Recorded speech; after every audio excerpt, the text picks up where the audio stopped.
Coming up, the Brooklyn Nets take care of business, losing to the Toronto Raptors and moving the needle to one game in order to lock into the sixth best odds in the tank. But did it matter? And what was the method? What the heck was the season even supposed to be? We dive in coming up next.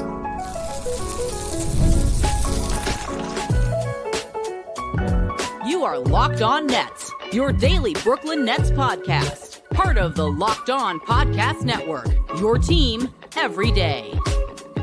Yes, my friends, it is the Locked On Nets podcast, right here on the Locked On Podcast Network. It's your team, the Brooklyn Nets, every single day. He's Doug Norrie. I'm Adam Marmbrecht. We thank you as always for making us your first listen of the day. We're 100% free on all those great platforms. And let you know, today's episode is brought to you by FanDuel. Right now, new customers can get $250 in bonus bets when your first $5 bet wins. Check out FanDuel today. And Doug, the Brooklyn Nets, as we say, handled business. Put that in quotes or however you want to put it. 120-109. They fall to the Raptors, fully resting all those key players, fully playing all of the G League call-ups here as the season winds down. And we talk about, I don't know, what exactly was the method to the madness? Well, I don't think there was one. And so they lose today to the Raptors, and I'm just going to lodge a query. It's not a complaint. I want to be very clear. This is not a complaint. This is merely a query about what we've seen this year. And I'm just going to handle any of all the objections. Here's all the objection handling. Again, this is not me complaining. But if the point of the season was to establish a culture and to win it all, to try your hardest every single game and to put your best foot forward and to mostly play your guys and to not rest guys and not strategically rest, then my question and win a few extra games because of it, and get to the sixth place in the seeding and the tankathon odds and all this stuff, right? Because of it, like you won probably 5 or 6 games more than they could have over the course of the year if they had taken the route some of these other teams, which is all fine. I've said that it's honorable. It's honorable to do it, to try and put your best foot forward always. My question would be, why, if that was the case, why now is it okay to not do that and to strategically rest guys and play guys that aren't hurt and just basically say, we want to lose? Again, if the goal the whole time was to win and establish this thing and we're not tanking and the players don't want to do it, all good. I just would really strongly ask why it stops with 7 games left. It just is very confusing to me. And I will say a game like this that they lose feels, and I said this on Twitter, so it's a slight repeat for those that are over there. It feels a little like a middle finger pointed at both the fans that wanted to tank all season and a middle finger to point at the folks that didn't want to tank this season, because this kind of ends up pointing it back both ways, going for something that will never make me understand what the goals of the season were. So that's how I saw this game. Congrats. They lost, whatever. They maintained the 6th seed in the standings. I guess I just don't understand. Just call it like it is. And you won a few more games than you wanted to, or something like that. Or you were trying to placate the coach, or you wanted to be save face for the players or something. Because when you do it this way in this game, it undoes, to me, all of the, frankly, BS that went on all during the season about wanting to maintain like sort of a winning culture, because today they didn't care about that at all. So color me confused. Probably sounds a little bit like a complaint, whatever, but it's a very, very confusing set of circumstances for me if you followed this team the whole season. Yeah, on the one hand, I mean, listen, because there was a time midway through this year that Sean Marks came out and made public comments that said, we're going to have to make some just tough decisions, and they're not going to be necessarily about the best opportunity to win basketball games, right? Now, that was hard because right around that same time, they went out and did a lot of things that looked like they were trying to go out and win basketball games. And in fact, they went out and won some basketball games. So there was always difficulty in the messaging versus the execution of it.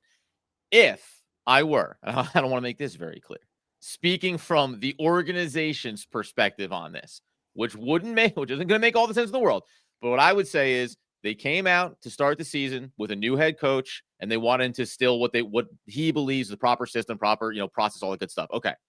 Now, whether or not they should have gone 19 games before they realized, oh boy, we're getting on the wrong path here very early, maybe, but that's fine. Then they go along this journey the rest of the season. If you go and look at the wins and losses, They're as bad as anybody. Even with all of their effort and all of their culture building, they were as bad as the worst teams in the league if you take away those first 19 games. When you get down the stretch, I would assume, as we've heard from Jordy Fernandez, when they talk about Noah Clowney or talk about Dariq Whitehead or even Drew Timme, right, who gets the call up in the 2-year contract, I would assume that they drop it into the bucket of, well, this is a part of what it's about. It's about the development of our young players who've been working really hard in the G League, rewarding those players for that hard effort and saying, now you get your chance at the big show at the NBA.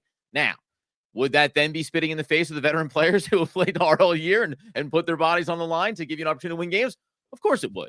So you're always going to, and that's to Doug's point, there's always going to be, no matter what would feel like a valid explanation for a certain element of what they did this year, there'll always be something else you can point to and say, yeah, but then why this? And then why that? And why this other thing? And this is why probably, as Doug and I both agree, as disgusting as it is to watch the Utahs and the Washingtons and some of these other teams of the world do it the way they do it, it's terrible. And I would hate to be a fan of a team that did it that way. It's a lot easier to justify it or explain it because it's just, yeah, this is what we're doing. We're tanking. We're tanking. We're going straight for the bottom. Everything we do is about this. And that's where ultimately I think the Brooklyn Nets do, to your point, end up giving a bit of a middle finger to both the tankers and anti-tankers because they spent all year, honestly, probably being conflicted about what they felt was the 100%. Right thing to do, right? Like that's what, and this is a rarity in sports. Most organizations are not concerned about, boy, I wonder if it's going to feel right. Do we feel morally comfortable just tanking our season away? A lot of fans would have said yes. Some fans have rooted for the wins all season long. And that's actually what it is. Whatever sense of moral compass, and a lot of fans will just say it's their own ineptitude. That could be a part of it as well. But that thing is what led this to be the type of, it's not even roller coaster. This is a serpentine path that kept jumping from one version of the journey to another. And by the end of the season, I ultimately think it kind of came out in the wash probably, which is the ultimate hilarity of it all. But the way that they went about it allows for the fan base to fraction off and be really upset no matter what you ultimately thought you wanted from this season. Again, it's just like, it doesn't make any sense. It actually just, you can't look back and say it's fine. Again, stand on honor and say we're trying to win every game. I said it many times. It's honorable. I think it's wrong. But it's honorable. Do you think it's okay? Right? Do you think it's okay if the organization had an agenda to start the year and then changed? Like they just been. I mean, we talk about this all the time, right? Like we're not two individuals that when we have a thought about a player, we don't then say 6 months later when it turns to be good, like, no, he's still going to be bad. Like we're willing to be informed by data. Is there a version of this where the Nets just like kept finding inflection points where they were like, okay, crap, we got to make a different choice. Okay, crap, we have to do something. You know, I mean, and by the way, can still be bad strategy, can still be a bad way to go about the process, but it does feel like they were willing to be informed by things, including wrongly, oh, we're 9-10. Maybe we actually can be competitive this year to a place where the tank is not the most important thing anymore. Then 10, 15 games later, you go, shoot. We really allowed ourselves to be confused by 19 games. We should have stuck to what we said in the offseason. This is a really important year for us. We have control of our own first-round pick. We need to get that, right? Like, that feels a lot of like what went on here for this front office. All right, I'll answer that here in a second because it's like maybe it just takes it's an in-depth question. And I don't think these aren't all easy answers. And I don't think there's actually one super easy straight line path to like what was right, what was wrong. I'm just trying to point out maybe some possible inconsistencies in what in some of the what's listen, possibly. We won't know for sure. Come up here in a minute. We'll find out. Possibly inconsistencies. We'll do that here in just 1 second. All right, before we get to that, tell you about our friends over at Monarch Money. Look, you check your bank account, you wonder, where'd all my money go? But you might be start to worry about that even sooner than you think.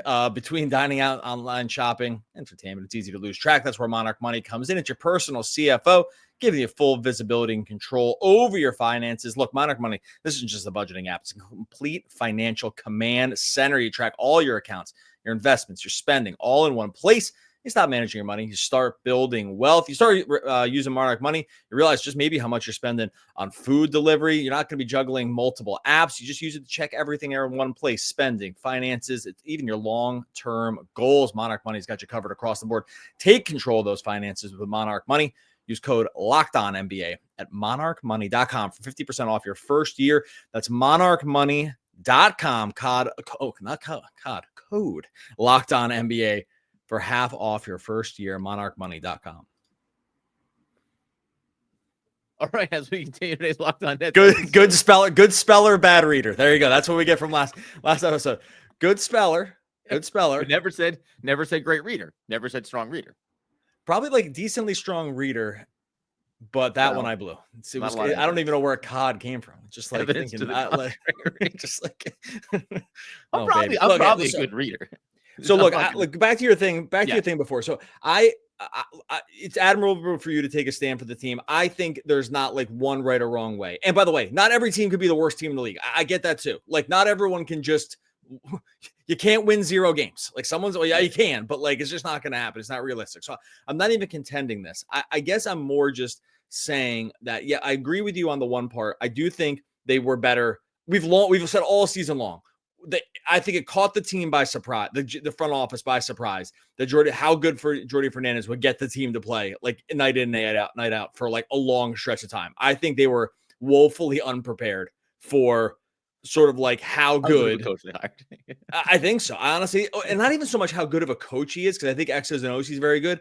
I think they just really wanted to fight for him, play for him every night. I think that they underrated. I think they went into the season and thought there's just, even if they try their hardest, we're never going to win games. There's just not enough talent. Like just look, like any analytics department's probably looking at this, be like, no chance. Yeah. Right? Like there's just they can't do it. And I think that from that point of view, there's no way to account for trying very hard and for like getting a few extra games. So I think that like that probably put them behind the 8 ball. And I also understand that there's a part of this where you have to just say, you have to pay some lip service to the idea that you're trying, even though no one believes it. Right. Like, but also there is just this other part where you can take a few active steps at times to sort of ensure to lock in your floor while probably still having the same level of forward-facing virtue that you want to have in everything. And it's have Cam Johnson not close some games and like not have him play and all this stuff. So I just think a game like this throws it in the face of it. That's all. It's just be consistent. Be consistent. No, that's all the ask is. And by the way, like this is not going to this is I know how this lands. This is going to land with it sounding like I'm defending the organization on this stuff. But like these things come up. I don't think you think about this, right? So because like an example, there's a few things that I actually think are interesting to point to here, right? The first one would be when you go over like tank odds, New Orleans and Philadelphia. Was that those two teams being at the bottom of the tank odds right now, right? Like Toronto, San Antonio, Portland, all those teams with where they are in the mix of it. And some of those teams won more games than anticipated too as well. But like even just that part of it alone, throw 2 more teams that you wouldn't have associated being near the tank odds. And the Brooklyn Nets are maybe likely sitting there in the 4th spot when it comes to tank odds. Now, to Doug's point, fine. You should still do some things to safeguard against the idea of what if somebody does fall into that group with you, right? Because the other teams listed there are ones that you would have expected. Utah, Washington, Charlotte, no doubt about it, right? Even Toronto coming this year, expectation. So I think that there's that part of it where all of these things about wanting to kind of signal that you want to be competitive. You don't want to stymie growth of your team and your head coach. Those things coupled with a couple of teams spiking brutal with injuries and then making their own decision. And guess what? Being able to pivot and go into the tank harder and better than you can, that ends up putting you in a bad spot too. So there's some other stuff as well. As we know, there's dozens of things. But the Cam Thomas injuries throughout the course of the season, I do find a little bit fascinating because I wonder, like, and this would have been good to know, when you make the trade and you bring back D'Lo, if you want to experiment with Cam Thomas being the on-ball point guard and facilitating the offense, you could probably ride that out the rest of the season. And you and I have said, we don't think that he's really best suited for that. It's not going to be his primary role. But if he's healthy all year and he's playing well, maybe you just bypass D'Lo to somewhere else. Maybe you end up buying him out and you mitigate having one more veteran there. And the funny thing about pointing to any veterans like that is, as we've talked about, the Cam Johnson one, we could debate that and kind of push it around a little bit. The Dorian Finney-Smith one, that's a player we said never should have been here. What did that mean for those first early season games and maybe getting some of those wins? Pretty critical because Noah Clowney was going into a new developmental stretch. You weren't going to stick him into the starting rotation immediately. But like those few things right there, and by the way, these are active choices that the Nets did or did not make. Things out of their control, like player injuries, I wonder how much that ends up getting into what their plan may have been. Their tank construct may have been predicated on a couple of things that when they go off the rails, we said this. Can we afford to not have a pure point guard on our roster with some of our young players? Okay, now we'll keep D'Lo. Holy crap, D'Angelo Russell is actually going to impact wins and losses if we have him on this team. Like those kind of things you probably can't anticipate. And even in saying that, you should still be able to safeguard against those moments changing dramatically from 17 and a half over under to being a team that won 25 games this year to this point. Yeah, you make a great point about these other teams that you just couldn't see coming, like the egregious Philly tank with Embiid and Paul George and Tyrese Maxey, and a Pelicans team that goes into the season with DeJounte Murray and Zion and CJ McCollum. Like those teams should have just backed their way into 25 wins on like easily, right? Yeah. So like you can't account for. Again, last time on this, because I know we're going to hear, I'll probably get some comments that like, enough with this already. I'm only saying it in context of this game. It's just calling it like it is. It's just calling it like it is in the context of this game. This is the apex example of this thing that's happened all year long is this game. Because the losses on April 6th count the same as the losses on November 6th. And like, that's the part that seems to sometimes get forgotten. I get that it gets okay in quotes now because it's like end of the season and everyone just wants to go home. Like not this podcast. We'll be here 5 days a week, so we're not tanking. But like and I get it. So like it looks a little easier on paper when you're going out against the Raptors, who are like, nah, Scotty Barnes doesn't get to play, and now IQ doesn't get to play, and like now Jakob Poeltl doesn't get to play. So it's kind of okay now. I'm only just contexting it from like this game standpoint, which is like, oh, it's just weird that it's okay now. That's all. Yeah. That's all. That's like my only point. My only point is it's weird that it's okay now. And it undoes all the BS that we heard all year around like the other stuff, because that you don't get to say that stuff when you're like, now Drew Timme gets to start, even though Claxton's, fine. And now Reese Beekman gets to start, even though like everyone's kind of like, Cam Johnson's like maybe just could have played. Like, that's all. Yeah. That's all. Yeah. I got in other news around this game, because the Nets did actually play a game. I encourage you to go find out if there's anything this has ever been done before. The Nets' high score was 14 points with Reese Beekman, who was absolutely motoring up and down the court in this game. Then they had 8 guys between 14 points and 11. So he was the high scorer. Then their 8th highest scorer had 11 points. And bad job on Tyson Etienne, who, if he had just been able to score 4 more stupid points, this would have been almost like an absolutely perfect line about this, where they just had every single guy basically between 11 and 14 points. I need to know if this has ever happened before. This kind of like spread in an NBA game with scoring. This looks like the scoring for this game. It didn't really show up this way when you're watching it, but if you look in this looks like a rec game where they're making sure everyone just gets a couple points and rotating in so no one's parents get too upset. It's like wild stat lines here. Well, by the way, Mongbo for Toronto, who had 17 points and was their high man, then they had 3, 4, 5, 6, 7, 8 players scored 10 points to 17. That was their range. Not as tight. Not nearly. The Nets were way more consistent in the balance of their offense. But you look over at Toronto, and they had double-digit scores in everyone who came off of their bench, along with 3 guys in the starting lineup. And I something about this, it all just kind of comes back to the muddled medium ground when you are rolling out lineups like this. And for the most part, it just kind of feels like, let alone these games don't matter, but that it's kind of a weird thing. As you say, Reese Beekman racing up and down the court. It's awesome. But everybody collectively that's out there knows that it doesn't really matter. So, very loose, very relaxed atmosphere. If you want to be a Dariq Whitehead and you're trying to continue to build some consistency as you get your chance here, hey, 5 of 12, 3 of 8 from deep, 13 points. Okay, that's a nice stat line. Like the best part about this is there's a couple of players, like Dariq Whitehead's the good example. We can talk about him here in a second, that by the time this season ends, if you didn't watch the year and you didn't have context for some of these games, you're going to look and say, I heard this. I had an argument on X with someone about this that I'll bring up here in a moment about why wasn't Dariq Whitehead starting all season long, getting reps, coming off the bench, getting big minutes. Why was Cam Johnson standing in his way from playing? Guess what? Coming up here in a moment, we'll break down why.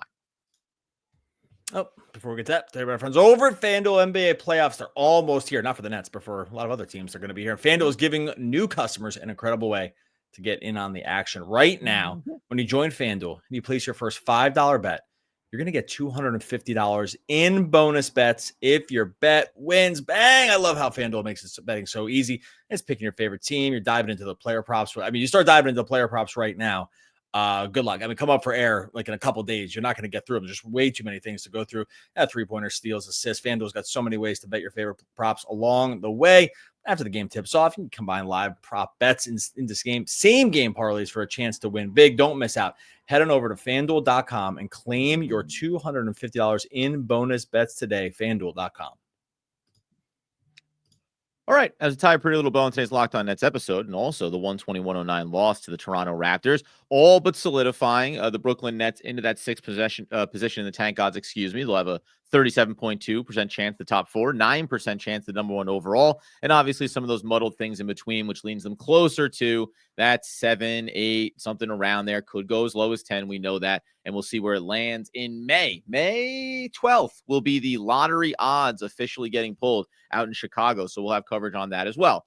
The funny thing about this game I mentioned there, which actually does tie in right back to the top when you say like the lodging of the complaint, is the way in which you'll look at some of these stats and then you'll have to still scratch your head about what does it really mean.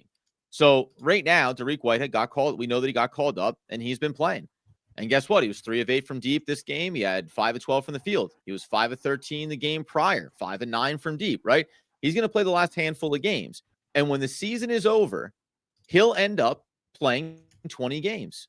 He'll end up playing 20 NBA games with significant minutes, and some of the stat lines are going to look good. I mentioned getting into an argument over on X where it was, why would these other players stand in their way? And I want to make it very clear when it comes to Derek Whitehead. Doug and I talked about him before. We said, hey, it hasn't looked great at the G League level. We hope that it does work out. He had injuries coming out of college. We know that.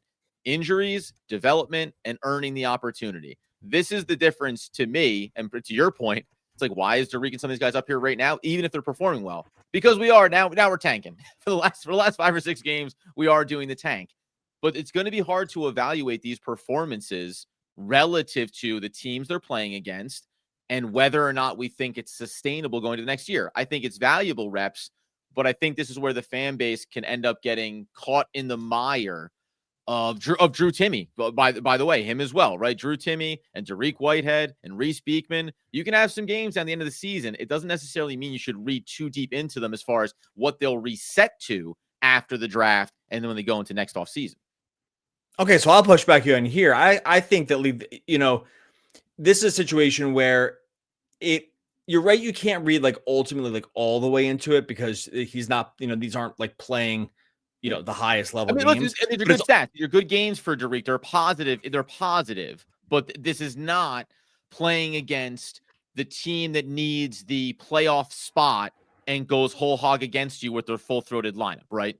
For sure. But the devil's advocate to that is he's also not playing against considerably still better than the G League, right? So this competition is better than the G League. So I think from that standpoint, like you're able to get a much better evaluation of like, is it just viable at all? And yeah, the first few games were kind of rough and then the last couple have been decent. And so you're thinking, okay, like, where's the truth somewhere in the middle? I don't know if it can go. Okay, let me put it this way. I don't know if these games can like push you short of like just dropping 32 or 3 games in a row or something like that, or like, big time minutes. Like, I'm not sure it pushed them too far.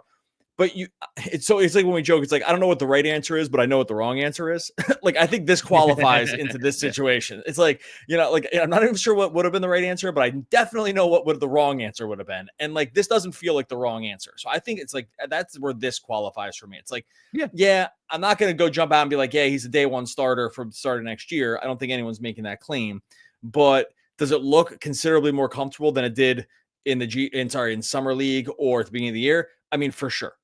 Yeah. And is it like encouraging that he's, made 8 out of 17 3-pointers or 10 out of 23 pointers over the last 3 games? Yeah, that's really encouraging. Like, because I know what the wrong answer looks like. Right. Like, so there's another bad stint at the NBA level at the end of the season and going, okay, that's 2 full years now. And we haven't gotten something positive. Exactly. So like, that's kind of where I land with that. It's like, yeah, I don't think we can call him, a bust or not a bust, but I know that you go in, like there's a world where he can go in and be like, okay, it looked decent here. That's a building block. I think that's the key. That's where he is now. This is like building block territory.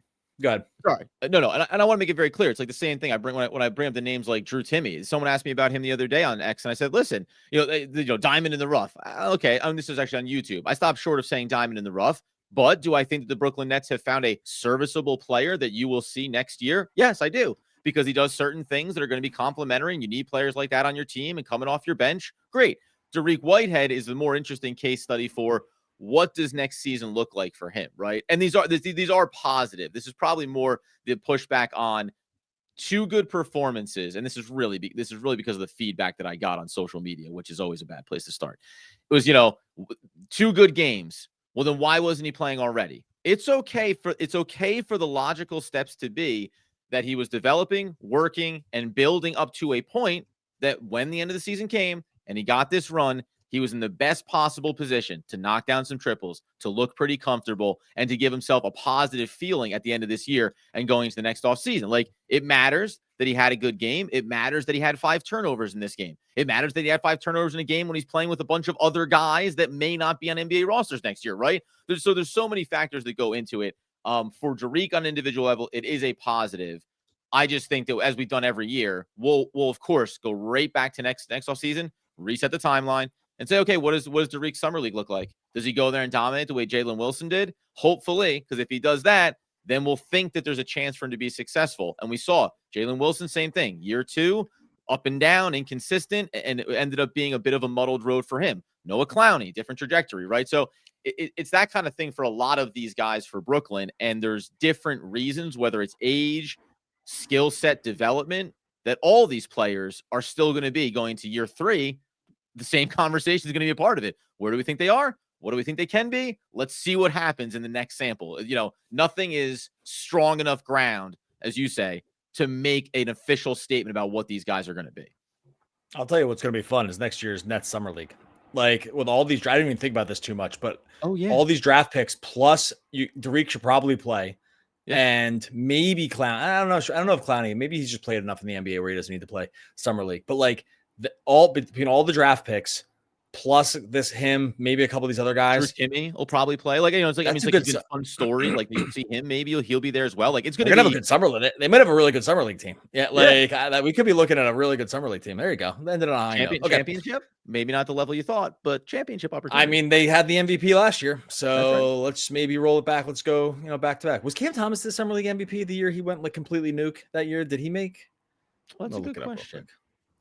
Summer League MVP. This is good use of time on the thing. Yeah. Let's just look here. Summer League MVPs, Summer League awards. We're getting there. Okay, so Jalen Wilson. Yeah, Cam Thomas was 2021. I did. I did 2021. I said it first. 2021. You know what's wild?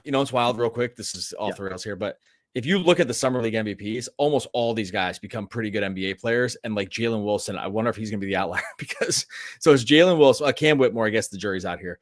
Keegan Murray, starter on basically was a playoff team. Cam Thomas, we'll call it definitely a win. Davion Mitchell's playing real. He's playing real. He's playing real minutes for the Heat right now. Like, so whatever. Brandon Clark, when he's healthy, has been good. Josh Hart for sure. Lonzo can't stay healthy. Tyus Jones. All these guys are like real NBA at worst rotation players and at best like much better than that. Yeah. Glenn Rice, 2014. Am I reading this right? All right. Anyway, Jonas Valanciunas, Damian Lillard. Okay, that's the list. Then we stop there because after that it's Josh Shelby. Okay. By the way, that's Jalen Wilson also shut down for this game. Like, this was coach's decisions, DNP. So he's safe and secure. Good. In spite of being on a 75 game, knocking down 32% of his threes this season. But hey, John Wall with Blake Griffin. This list is incredible. God, if you were a Summer League MVP, like almost for sure, you had a very decent NBA career, if not like much, much better than that. So anyway, a few outliers. And with that note, I don't really. I don't have much to. I'm not going to braid everyone like I have over the last couple of weeks, last couple of days about how you can help the show. I'm just going to say right now, keep it very simple. The best way to help the show: you like and subscribe over on Spotify, you like and subscribe on iTunes, you like and subscribe over on YouTube. Leave a comment on all three. That's it. Very easy. 45 seconds if you know how to use the computer or your phone or like whatever. If you're like an old person doesn't know how to use it, it's going to take you longer. But for anyone that's with it on the internet, go ahead. Can they subscribe at the library, like for senior citizens or anything? Is there? Yeah, go to the library, log into the computer over there, and ask the librarian how to do it. Dewey They'll help you. Decimal? They're there to help. Is there a Dewey Decimal? You paid your taxes. You paid your taxes. They're there to help. The librarians are very helpful with stuff like this. So go to the library and do that. I'm looking to support my local Locked On Nets podcast. What do they got going on? What do the librarians got going on? They're not doing anything. Just go over there and have them help you. All right. No shade to librarians. I'm there every week. My librarian knows us by our first name. So no shade to librarians at all. Anyway, that's how you help the show. There you go. Yeah. No, we did it. Just be comfortable with who you are. And that's Chris Pratt. So one of the all-time great posts. Back again tomorrow talking more Brooklyn Nets basketball. Basketball.